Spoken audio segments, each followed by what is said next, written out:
overtimes. Last night it wasn't just a movie, but an MVP masterclass. Thunderstorms, they need lightning. And Shai Gilgeous-Alexander, he lit up the Pacers for a career-high 55 points in a thrilling double overtime finals rematch. And then the three-time MVP Nikola Jokic, well, just another casual triple-double. But what else is new? It was the fourth time he's had one in a season opener, tied with Oscar Robertson for the most in NBA history.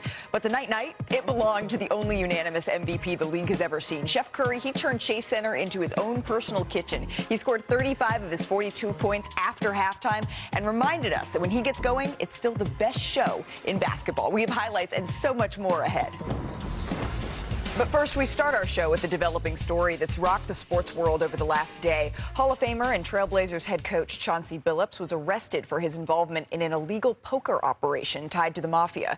Miami Heat guard Terry Rozier and former Cavaliers player and assistant coach Damon Jones, they were arrested in a related but separate illegal sports betting case in which Billups is also tied. Head coach of the Heat, Eric Spoelstra, he spoke about this for the first time this morning. You're left with no other choice. The league doesn't wait. It doesn't stop for you. We had a meeting yesterday to address things, and then today it was the task at hand. And if you've been around long enough in this league, you have to learn how to compartmentalize and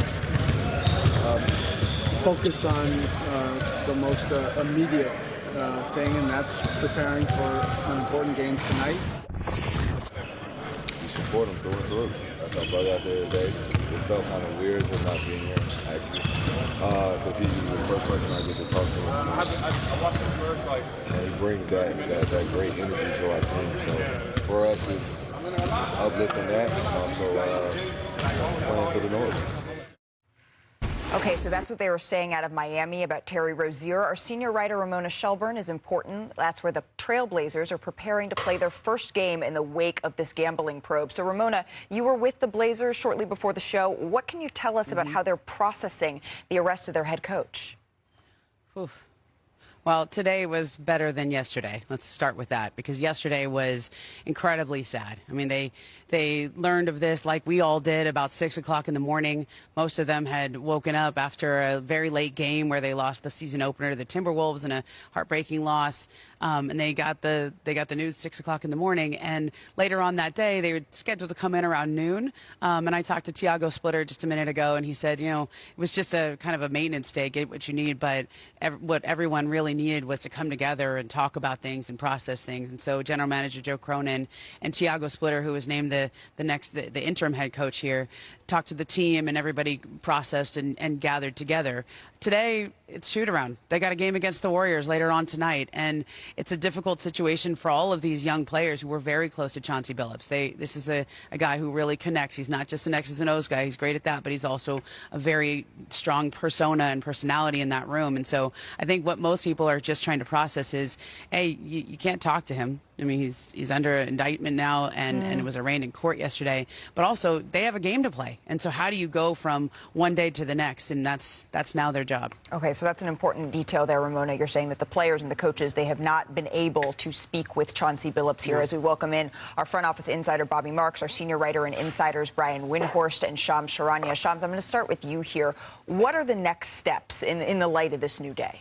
Look, at the next steps here are the court dates and their days in court. Both Chauncey Billups and Terry Rozier, and those have been set November 24th for Chauncey Billups in New York, then Terry Rozier on December 8th. I've spoken to the lawyers and representatives for both Chauncey Billups and Terry Rozier, and they tell me both the coach and the player will fight these FBI charges, and they're all expecting a pretty drawn-out process.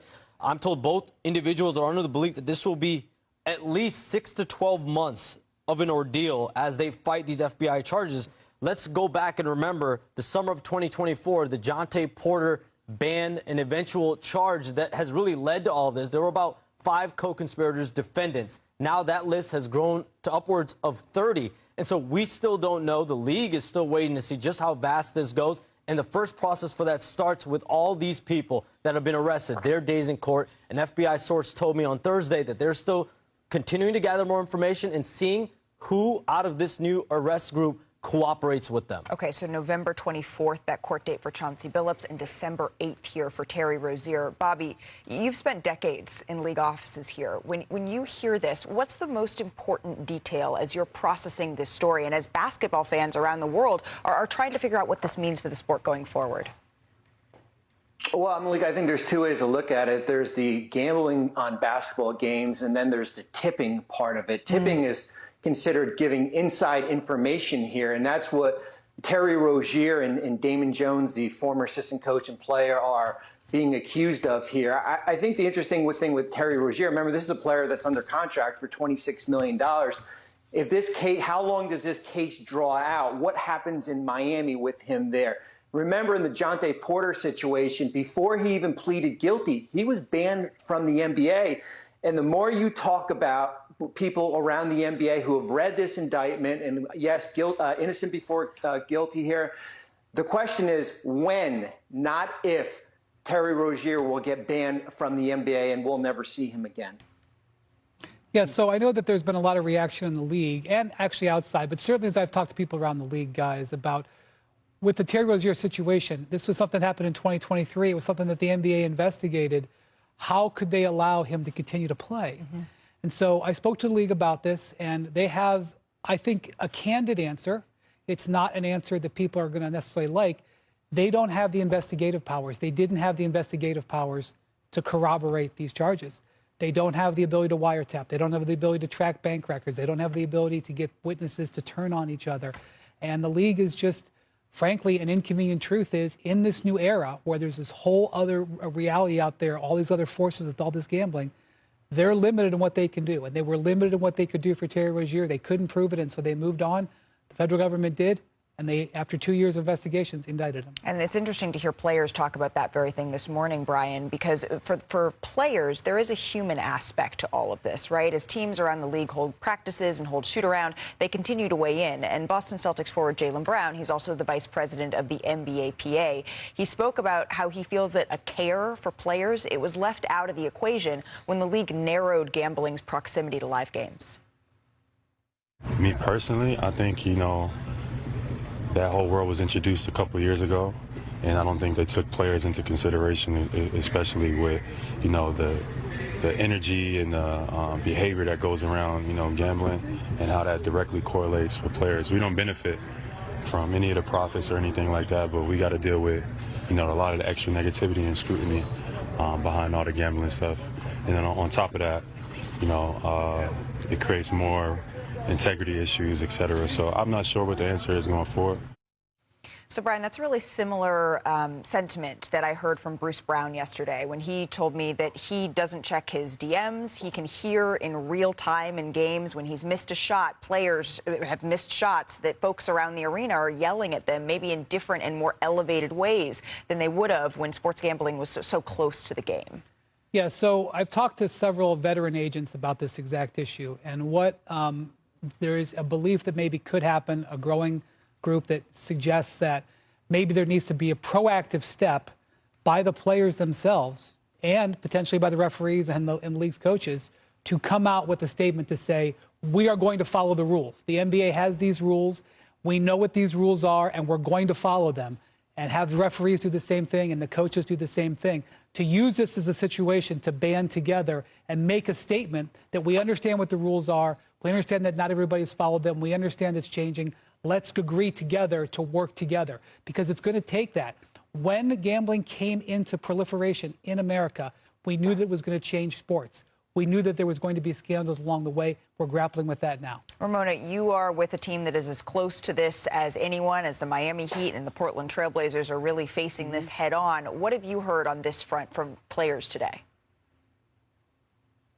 Well, I think that's what's really hard for players is just to understand where they are right now. Where they have games to play, and it's really hard. Tiago Splitter told me, he goes, my advice to the players was just tune out social media, just completely, don't go online, don't check anything right now, because everything they're hearing is going to be directed at this scandal and everything that's going on around them. But they're not, while they are involved, they're mostly just affected by it, right? And so they have to decide how to move forward as a team and as players, where you don't let this crash in over you, right? Yeah. And what Brian is saying of like players hearing this day to day, I mean, it is pervasive, and it just in the league in general, everyone understands that when you allow gambling into the league, it is now a part of the league, and everyone, one veteran coach I talked to yesterday said, man, I don't even download the apps on my phone because I don't want anything ever to happen. I don't even want them on my phone. And so that's just a day-to-day reality. But here in Portland, the advice is don't listen to anything. Just tune out social media and just focus on the game tonight. Bobby, before we move on here, I did want to ask you, the league right now is still looking into allegations of Malik Beasley and his involvement in potential gambling here. What ramifications could these new developments have on the way that the league is processing this, hearing what Brian is saying about them not having the same scope that someone like the FBI does? Yeah, I mean, I think before the NBA allows Malik Beasley to play in the NBA again, they're going to have to look long and hard as far as the investigation here. And real quick, just on the Jaylen Brown, what he just mentioned, I fully agree with him here. Remember that there are arenas in the NBA that allow sports gambling, that you can actually gamble on NBA games in certain places here. And unless we get the prop bets under control, we're going to have situations like what we just saw yesterday morning occur more often. And of course, we are one of the networks, right, that has had multiple different betting partners over the course of our coverage here. It's a good reminder to all of us that we need to be mindful of the human toll that can come along with this. Friends, thank you so very much for joining us here on NBA Today. We still have a lot to get to. Shanae, I checked the weather in the Bay. I brought a jacket, but I should have been prepared. You should have, girl. For a Curry flurry. You known better. That was certainly the case last night in the Bay. I'm glad my parents got to come and see this game. The Warriors and the Nuggets. Aaron Gordon, he would have the hot hand in this one. He couldn't miss in the first half, shot 7 of 7 from 3. You see, athletic players can rely on their talent, but you have longevity when you expand your game, knocking down 10 threes for AG, baby. Beautiful. By the way, San Jose kid showing out, going back home to the Bay Area here. Let's go ahead to the fourth quarter, though, because this is where things got good. The Nuggets lead by 5. Jokic backs down the defender. That's such a tough little floater he takes there, Brian. He actually didn't have his best game, but he still made impacts all over the floor. Yeah, he still had a triple-double, 21 points, 10 assists, 13 rebounds. But then Steph Curry took over. That was the shot. When you see the shimmy, it's night. You see the shimmy, you know it's going to shake. But Aaron Gordon had an answer yet again. Came up huge from 3. Gordon put the Nuggets up here. So the Warriors, they need a bucket. Who are you going to call? Steph Curry. Curry pulls up from deep. That's a layup from him. He nails it. It's the second most impressive thing I've seen Steph do in the last week. The other was outdriving Bryson DeChambeau. Well, he had a couple more impressive things to do in this game here for you, Brian. So final seconds here, game all tied at 120. Jamal Murray gets in the action, tries to give it to Nikola Jokic. That's the guy who you want to take the shot, couldn't quite get it to fall. Adelman was irate. He wanted a foul called on that play. Wouldn't happen. So to overtime we go, Shanae. More free basketball because we already got 2 in the early game. Jimmy Butler, the closer, handed it off to Steph Curry. He was red hot. Let's close this up. Steph Curry is the NBA's Ghostbuster. Can't give him any space. What are you going to do? Miss. Jimmy Butler dishes out to Big Al Horford in the corner for 3. This is why we're not going to call him the old man. We're going to call him the seasoned vet here, a champion. Once again, Al relocates quick on his feet, back out to Jimmy Butler, nails the 3 to get it to go. Steph Curry, he wanted to hit Jimmy with the night-night there. What happened, bro? Yeah, I was hoping he'd give it back, but he left me on an island. Draymond hit one last year, so I thought I could share the honor. That's all right. He won't leave you on read next time. Curry finished with 41 points. The Dubs spoiled Gordon's 50-point night. Here's Steph. I mean, there's 80 games left, so you kind of understand you don't want to get too ahead of yourself, but building blocks on an understanding of how to win, the selflessness of a team that can have 8 or 9 guys in a closing lineup, realistically.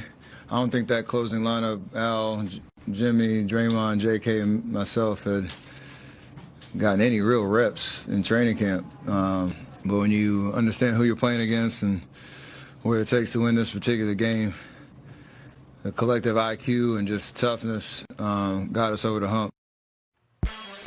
He says toughness. Well, let's take a look at the lineup because Steve Kerr and Steph Curry said that lineup, Steph, Draymond, Jimmy, Horford, Kuminga, they've not even practiced together, and yet they finished with a +10 in only 8 minutes of action. Their best lineup all night. I wonder if we're going to see that lineup a little bit more as we welcome in our NBA champ, Kendrick Perkins. Perk, 2 impressive wins thus far for the Warriors against contending hopefuls in the Western Conference. Have they shown you anything? Have you learned something about this Dubs team? It's early, but I do want to overreact. The Warriors are my sleepers to win it all, okay? The Warriors are my sleepers to win it all. Here's why. I mean, the determination, the want, the will that I saw out of Steph Curry, that light-skinned brother with the green eyes last night. For 3.5 quarters, I thought Denver was going to eventually pull away with this game. For him to step up and do what he did, overshadowing Aaron Gordon, historic night, 50 points. Jokic with a 21-point triple-double. Jamal Murray with 25 points. And I'm watching him and Steve Kerr, Jimmy Butler, and Draymond. They are embodying and trusting in Jonathan Kuminga. He was in the game late in the fourth quarter and in overtime. On top of that, I watched Steve Kerr draw the first play out for him when they started overtime, and I'm saying, oh, they're clicking. They're together. They got one agenda, one goal that's led by Steph Curry, and they are my sleepers to win it all. Sleeper to win it all. I will say that this game illustrated the Aaron Gordon story, which has been very interesting over the last couple of years. He was so vital in their finals run. He has turned himself into a great three-point shooter these last couple of years. This is one of the hottest games you could ever have. And when it was over, he just had to look at Steph. Did you see what he did at the end of the game? I'm not going to say what he said, but you know what he said. It's and what else are you going to say? That is exactly right. And Steph's like, you know what? You are correct, sir. I am. And so the fact that the Warriors were resilient enough to overcome this type of performance just illustrates how hard it's going to be to beat them this year, and maybe how hard it's going to be to beat them 4 out of 7. The Curry flurry gets the highlight, but Big Al Horford saved the day. Defensively, because we all know offense is their bread and butter. Defensively is where this team is truly going to separate themselves. What Al Horford did against Nikola Jokic, impressive, held him to 3 of 12 shooting. But most importantly, he allows the Golden State Warriors to play defensively with versatility. You remember, Draymond Green, all he does is guard 5s. No, in this matchup right here, he's guarding Jamal Murray. This is a luxury that you have because Al Horford is on the floor. Now, if you're able to switch, Jokic is timing this out with a shot clock. Here comes the screen. There's a switch. Al is great at smothering those three-point shots, forces a pass. Look at how many Golden State Warriors are engaged on Jokic. Multiple in the paint, forcing a deflection, huge stop, and it is contagious. Now, this right here is what Steve Kerr has to love. Engagement from Jonathan Kuminga. Normally, these could be easy buckets for other teams, but instead he's engaged. He said, hey, Steph, I got your back right here. Going to the outside. I got your protection, and it forced another stop in overtime. I know those threes were sexy. I know those numbers were great, but defensively, we all know when you're in the trenches, you do the dirty work, that's when you are rewarded, and Al Horford is a big part of that. Absolutely. Their defensive identity changed after bringing in Jimmy Butler. Al Horford, the extra sauce on top. That was the second game of the night. The first game of the night, it was a finals rematch, and it was something, Shanae, that we've literally never seen ever in NBA history here. We're going to pick this one up late, under 2 left in the fourth. Thunder down 1. Shai Gilgeous-Alexander drives, hits a tough layup high off the glass, and now the Thunder up 1 in this one. But do not underestimate the Indiana Pacers. We've had multiple games of the year, and how many days are we in? Pascal Siakam had him going off the dribble, but they had no answer for that man that is the reigning MVP. Can the Thunder ring one more time? Next possession. The Pacers bring the double on SGA. He settles for that step-back 3, so to overtime we go. They have played a whole lot of overtime games already. The minute and a half left in the first overtime. Thunder down by 2. SGA drives. His finishing package is so tough, Brian. He is so tough at the end of these games. He's so confident. He's got a full bag. It's just hard to stop him. Siakam. Pacers back up on top. And then after 2, A.J. Mitchell free throws. The game is all tied at 1:22, 30 seconds left here. Next Pacers possession, 2-point game. Benedict Mathurin works his way inside. Sweet. Let me see that finger roll. Another chance for SGA to win it. Nope. Can't quite get, but the shot is off. It's a good look. Tyrese Halliburton dressed as a teacher and loving it. 2 double overtime. We go here. This game makes the Thunder the first team in NBA history to play multiple overtime games in each of their first 2 games of the season. SGA said, nah, Brian, we're not going to a third overtime here. He was like, I've had enough. Yeah, he was even said, I'm a little tired here. And then under 3 to play, Gilgeous-Alexander finishes once again at the rim. He finished with a career-high 55. The Thunder win it. Here's SGA on being in another double OT affair. But first, the Thunder are the second team in NBA history to win consecutive games in multiple overtimes at any point of a season. They joined the Spurs. It was April of 2005. They beat the Clippers in double overtime, and then the Warriors did it in double overtime as well. Now here's Shea with our Katie George after the game. If it ends in wins, we'll take it. That's what I would say. But shout out to the guys tonight, man. I got cold in the fourth. Just a couple free throws, a couple easy ones. I just don't get discouraged by whatever's going on in the game. Trust my work and try to get the things that I'm comfortable getting to. And that's 2 games in a row. I got enough done to get a W. Trust his word. If I had one word to describe SGA, it would be problematic, because he is a puzzle. He is a problem for defenses. Let's break down his career high night. He scored 90 points in the last 2 games, the most by a reigning MVP after dropping 55. And despite shooting 26 free throws last night, only 27% of his points have come from the line. So he is a problem for defenses for 2 reasons. 1, defenses cannot keep him in front. On these possessions, they're going to try to do pin down screens to confuse the defenders. You're late, you're frustrated, you're like, what just happened here? By then, he's already done his damage. He gets the rim. These are easy looks. He was 15 for 31 from the floor last night. Now, the second thing that keeps you in scrambles is the fact that he knows how to get you out of position. He draws fouls this way. Excellent. 23, I believe, of 26 from the free throw line. But most importantly, he finishes his shots. A lot of these are and-one scenarios. Look at his shot chart. It is wild. First 2 games, he's gone 27 for 57 from the field. As I mentioned, 90 points. If people were wondering, is he going to slow down? I think he showed you the answer here. A number. This is why people are frustrated. This is where he's comfortable. You force him right, but guess what? He draws free throws. So he is someone that is amazing. He's a problem for the... Through a bad back and a little bit of a bad start to drop 41 in the Wolves opener. Now he faces Luka and the Lakers tonight. So, Ms. Shanae, what do you need to see from him at Crypto? That dog mentality. He has the capability of making it barbecue chicken, because right now the Lakers, their defense is questionable, especially on the perimeter. And who's the last person you want to see in that circumstance? Anthony Edwards. So for him to really continue to do what he does best, I expect a big night, 30-plus from him. He always puts on a show in Los Angeles, it feels like, too. Speaking of a show, Ja lit up New Orleans, 35 in the opener. Flying, finishing, flashing vintage Ja. He is questionable tonight, but Perk, you were impressed with what you saw from him in Game 1, yeah? Damn right I was, Malika, and he looked like the the forgotten child, right? The guy that's trying to put his name back into the conversation with the elites around the league. I'm expecting this consistently from Ja Morant. He looked great the other night against the Pelicans. And then we saw a dominant performance, Perk, 37 in the opener from Giannis, looking every bit locked in on both ends. Now comes Game 2 in Toronto, and an early chance to set the tone for Milwaukee's season. So, Brian, what do the Bucks need to prove to Giannis? Those 2 layups were 2. There's 3. He took 18 shots in the restricted area. He made 15 baskets in the paint in this game. Whatever the Bucks are going to do, and they've already got an injury to Kevin Porter, who's going to be out for a bit, Giannis is determined to go down going to the basket. He really started this last year, and his performance in Game 1 said he's going to keep on keeping on. And then there was Victor Wembanyama. He picked up right where he left off and then some. 40 points against AD in the Mavs, setting a franchise record for points in a season opener. A reminder that the league's future, it might already be here. So let's talk about this young man with a little in the bonus. It's Wemby's world, and we are all just living in it. Victor Wembanyama, he became the first player to record 40 points, 15 rebounds, and 0 turnovers, and shoot 70% since individual turnovers were tracked in 77-78. Ridiculous. He did it against Anthony Davis, might we remind you.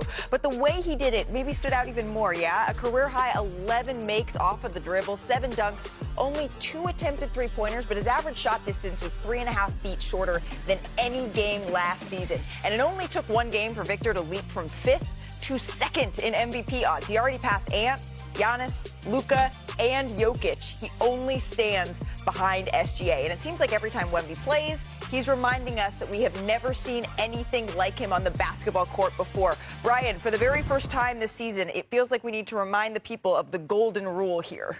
don't put any ceilings on Victor Wembanyama. He's going to start bumping his head. The thing as I talked to league executives and scouts over the last 48 hours about this performance was that, as you mentioned earlier, it was against largely Anthony Davis. This is one of the best and most dominant big man defenders of the last decade. He had no worries. He went right at him repeatedly. Anthony Davis is not used to having this happen to him. Also, he did it to Derek Lively, who's an excellent defender, who's got great size. AD can't do anything about this. This is not something we normally see. Maybe AD is not in midseason form yet, but he is not used to getting worked like this. No, I agree. And look, Malik, yes, it's Wemby's world, but we just all trying to get an apartment in it. Just a little piece. I just want a townhouse, right? I just want a townhouse. And Wendy, you're right, but he also was going at Derek Lively as well. And I don't see any other big in the league, maybe Jokic, that's going to that has the capability of putting up a performance against that Dallas Mavericks front line. But the most important thing that stood out to me is that, hey, y'all, Wemby wants to win. Like, he wants to win. It's more than just the numbers and the highlights and he's going to put on the show. We get that. But the contagious energy that he's bringing, that mindset, we seen it from Stephon Castle, who, by the way, had a good opening night. We seen it from Dylan Harper, the rookie, come in off the bench with 15 points. This Spurs team is walking into arenas every single night with the mindset that they're trying to win this basketball game. So don't just check the box and say Wemby just trying to get his numbers. No, he's actually trying to accomplish something team-wise. And I can't wait to see what this team looks like with De'Aaron Fox also back in the mix as well. Sinead, if tonight's games are any half as good as last night, I mean, we're in for a treat. I was in Chase Center when the Warriors, down double digits in the fourth, had Steph Curry flip the switch. He scored 22 in the final stretch to bury Denver in overtime. Now, the Dubs stay perfect, and Steph reminded everyone that the show is far from over. So Anthony Slater covers the Warriors for us and has a story now on ESPN.com exploring how the Warriors are both building for the future and the now. And they've been saying that for a while, Slater, but 2 games in, it looks pretty good. How are they managing to do both? Well, let's go back to the summer of 2024, a couple off seasons ago, where, they chased Paul George pretty hard. We'd all remember they may have dodged a bullet not getting him. And then they were in the Lauri Markkanen conversation, and they decided to back out of it because of how much Utah was asking for. And Draymond Green, in the piece you mentioned, told me he was one of the people in the organization saying, no, don't trade everything, all of our future assets for that, because they do care about the future. I would say the 2-timeline, experiment has faded in a lot of ways, but I thought last night was a good encapsulation that it's not completely dead, because if you look at that closing lineup, it was this older guard, right? Jimmy Butler, Draymond Green, Steph Curry, Al Horford. That's 35, 35, 37, and 39. But who was the 5th guy in that lineup? Jonathan Kuminga, 23 years old. He's probably kind of still the poster of the fading days of the 2-timeline era, and it closed really well.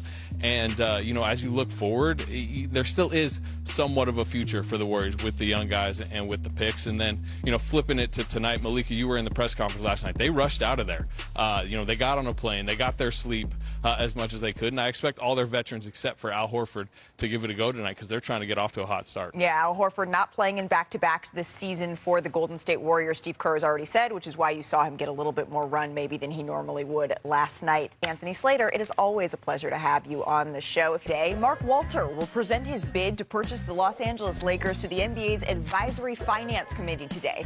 The offer to the Buss family, who has owned the team since 1979, is for a valuation of approximately $10 billion, the highest ever for a U.S. professional sports franchise. And Walter and the TWG Global, they will add the Lakers to their already robust sports portfolio. As we say hello once again to our senior writer, Ramona Shelburne. Ramona, what do the next steps look like in this process for this enormous sale?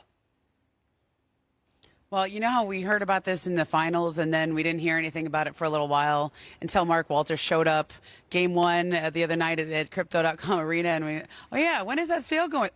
It literally could go through next week. He presented today to the Advisory Finance Committee, and they have to decide whether to recommend it to the full Board of Governors. All indications that I've gotten are that they will recommend it, and it shouldn't be any issues.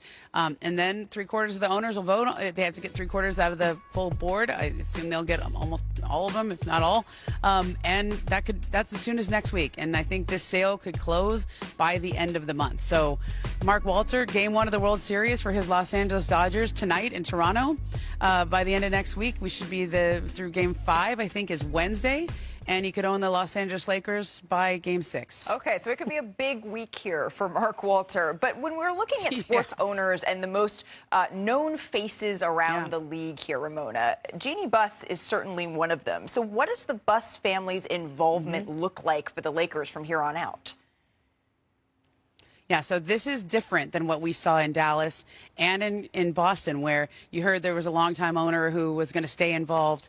This, from what I understand, the Buss family still does retain more than 15% as a minority shareholder, which will allow Jeannie Buss to stay on as the governor of the Lakers for the foreseeable future. I've heard it can be up to 5 years, but it really is Mark Walter's idea for her to stay in that role. Now, with Mark Cuban, we heard the same thing. With Grousbeck, we heard the same thing. The reason those guys didn't stay on is because they did not maintain the 15%. The Buss family will, from what I understand, was presented today. They will have more than 15%, and Jeannie Buss stays in that role for as long as she wants to, or as long as she and Mark Walter continue to be strong partners. Okay, and strong partners, sometimes that's what also the product looks like on the court as well, Ramona. Thank you so very much. Right. And that gets underway for the Lakers right now, tonight. They host the Timberwolves, still without LeBron James. He is out with sciatica. So, hey, Shanae, how do they weather the storm without him?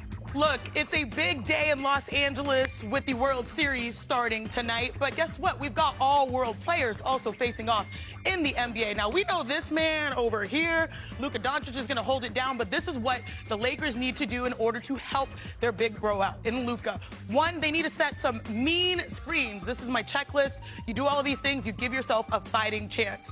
Effective screens are a great area of improvement, starting with DeAndre Ayton. Y'all, I'm not going to lie, this is non-negotiable. When you go up to set a screen for Luka Doncic, you don't hit anybody again here. This is like a ghost screen, but what does it do? It doesn't really create space. Multiple eyes are on Luka Doncic.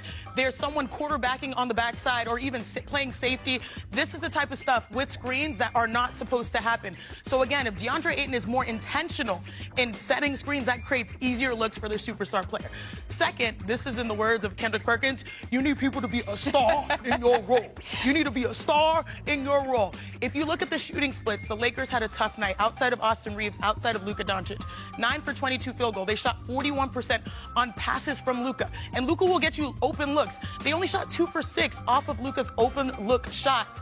To me, these are areas of emphasis. If you're able to draw double teams, which everyone knows Luka Doncic's gravitational pull, you have to knock down the shots and show you have his back. And last but not least, we know those two guys, the backcourt, they're going to come in big. Non-Luka minutes, that's where you have to win. Because combined between Luka and Reeves, overall, those two held it down in the first game. But Luka in a season opener, 41 minutes played, that's a lot of minutes. 65 points scored or assisted. He was doing everything. You guys know what I like to say. I can do battle by myself. Well, no, not here. You need everyone to show up. You need DeAndre Ayton setting screens. You need the supporting cast knocking down shots. And you need to be able to give that man some rest until LeBron James gets back, hopefully next month, Malika. Yeah, we're looking at mid-November, right, Shanae, for LeBron James. The Lakers in action tonight. Hey, coming up here on and Portland Trailblazers head coach Chauncey Billups was arrested for his involvement in an illegal poker operation tied to the mafia. Miami Heat guard Terry Rozier and former Cleveland Cavaliers player and assistant coach Damon Jones, they were arrested in a separate but related illegal sports betting case in which Billups is also tied. In all, nearly 36 people were arrested Thursday for what federal law enforcement officials describe as their involvement in various illicit gambling activities. Here's our colleague Shaquille O'Neal on the situation. All these guys knew what was at stake, and I'm just ashamed that they put themselves and put their family and put the NBA in this position. We all know the rules, we all know the letter of the law, and it's just unfortunate. It's a tough moment for the individuals involved. It's a tough moment for the league. But I'm not going to sit here and be like, man, y'all partner with a gambling company. You open a can of worms. Like, that can of worms can be open with partnering with gambling companies or not. You know, partnering with gambling companies ain't make gambling more accessible to us. The accessibility is what it is. If you're an American or you live in America and you live in states where gambling, sports betting is legal, it pops up right on your phone. Back here with Shams and Brian. Shams, before we sign off and head into the weekend, what development should we expect next? So, Malika, there won't be anything that takes place necessarily this weekend. The more immediate thing for sure is the conversations the NBA is going to have. They're continuing to have them internally, but this is a process that the NBA has started recently. Adam Silver spoke a little bit about it on the Pat McAfee show about figuring out ways about regulating gambling. Like, how do you clean up these unnecessary betting props, the random betting elements that can tamper with the integrity of the game? The core process as it is will take place in a drawn-out fashion. Chauncey Billups has a court date November 24th. Terry Rozier has his on December 8th. And both sides are expecting this to be, at minimum, 6 to 12 months. They're both going to fight these allegations, these accusations, of course. But again, the one thing that I keep coming back to is last summer we were at about a handful of co-conspirators and defendants. We're now at upwards of 30. The FBI told me yesterday that they're going to be continue to gather information and seeing who else cooperates with them. So what happens with this new batch of arrests? What more information do they find? What more evidence do they find? What more people roll over is what he's talking about, because that's what's been happening. People have been rolling over, and I understand it. What the heck's going to happen going forward with the league here is already discussions are taking place within the players' union, within the coaches' union, within the referees' union, within the league office about how they can learn from what's happened here and attempt to make adjustments to deal with this going forward. This was always going to be a long process. Sports betting became legalized in 2018. Look at how much we've gone over for the last 7 years. As we go through the rest of this decade, we're going to continue to have challenges and continue to have ways to come together to figure out how to manage them. That's the reality that we're undergoing now. Well, I appreciate both of your reporting on this over the last couple of days, making it really easy for all of us to understand a very complicated process it's going to be. We're going to take a look at some quotes that caught our attention and ask our esteemed contestants who said that. It's a new season. Glorious. So everybody, praise the Lord. 0-0. So first up, Brian Windhorst, let's do it. Who said this? Quote, the DJ was playing slaps. I'm vibing the whole game, just hyphy music. I was out there getting hyphy. Was it Draymond Green? Was it Karl Anthony Towns? Or was it Aaron Gordon? I can't see Dre or Kat saying hyphy. I think that's a Bay Area thing. That Aaron is. Gordon, Can confirm. Stan Jose. Is it Aaron Gordon? Want to know? Want to know? I'll see. I'm retiring. I'm impressed you know about hyphy. I'm vibing the whole game, just like hyphy music, you know what I mean? So I was just out there getting hyphy. The only thing that could have been better is if you said getting super dumb and hyphy. All right, next up, Perk. Who said this? Quote, it's honestly the first time I've ever been in a pick and roll situation with somebody that's feared more than me. Desmond Bain, Alpi Shengun, VJ Edgecombe. Who said that? Glad I didn't get this one. Man, this is not how you supposed to treat the champ. But look, I'm gonna go with Alfred Sengun. Was it Alfred Shengun?